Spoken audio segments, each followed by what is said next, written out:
देश आज़ाद हुआ और संविधान बना, सबसे पहले ये आज़ादी राजनीतिक आज़ादी थी, आर्थिक आज़ादी प्राप्त करना बाकी था।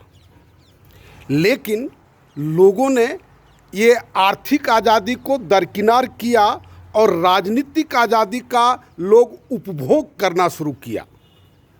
कैसे इस आज़ादी को हम अपने व्यक्तिगत स्वार्थ में यूज़ करें, और उसी समय एक बीज डाल दिया गया रिजर्वेशन का। और उस रिजर्वेशन में लोगों को उस समय ये संतोष था कि केवल 10 साल के लिए है, और एक सर्वमान्य मान्यता भी उसमें प्रचलित थी कि चलो बहुत गरीब लोग हैं, 22% या 22.5% टोटल रिजर्वेशन था सेंटर में।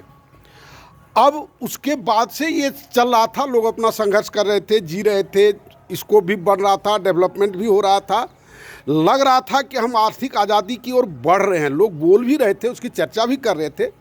लेकिन जैसे ही आया विश्वनाथ प्रताप सिंह का रीजन, जो हमको याद है, वो मंडल कमीशन के बाद से जो रिजर्वेशन के नाम पर नृत्य शुरू हुआ, उस नृत्य में लोग कपड़ा उतारते चले गए, उतारते चले गए, और आज अंतिम कपड़ा भी उतार करके लोग नृत्य कर रहे हैं। आप देखेंगे जो समाज में किसी जगह पर आप बैठिए, 2 आदमी बैठ करके गप नहीं कर सकते, 2 आदमी मिलकर के अपना सुख दुख का गप नहीं कर सकते। ये क्या विचित्र स्थिति आ गई। और रिजर्वेशन अगर आप देखिएगा, जो अतीत के समय, आज़ादी के समय हम लोग देहात में रहे थे, ग्रैंडफादर की स्थिति तो देखे थे, उनके सुनाते थे, बहुत ज़्यादा डिफरेंस बहुत जगह पर नहीं थी। लेकिन ये जात के नाम पर और धर्म के नाम पर ये समस्या थी, बहुत समस्या थी। तो उतने वर्षों में इन सब चीज़ों को पाटने के बजाय लोगों ने इन सब चीज़ों को बढ़ावा देने का प्रयास करने लगा। लोग मसीहा बनने लगे, इस कास्ट के मसीहा ये बन गए, उस कास्ट के मसीहा वो बन गए। बहुत अच्छे नाम नहीं लूँगा मैं सबका, ये गलत स्टेप शुरू हुआ था लोगों ने। और धीरे धीरे करके राजनीति का और ये जो खुला नृत्य का आज विकृत रूप दिखाई पड़ता है हर जगह पर।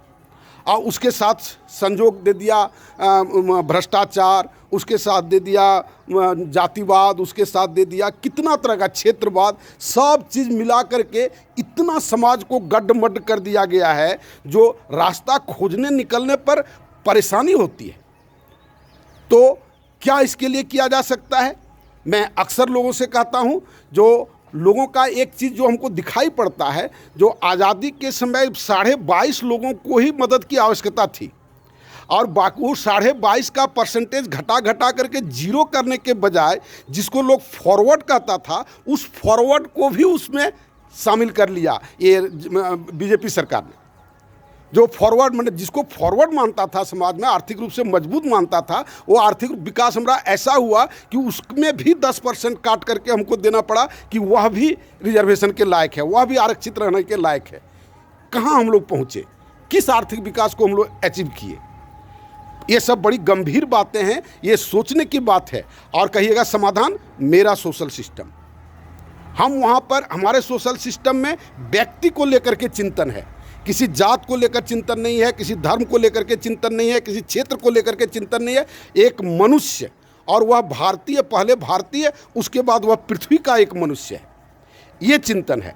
आप उस मेरे वीडियो को आप देखें, न्यू सोशल सिस्टम, और गंभीरतापूर्वक चिंतन करें, और जितना जल्दी हो इस काम को शुरू करने में सहयोग करने का प्रयास करें। धन्यवाद।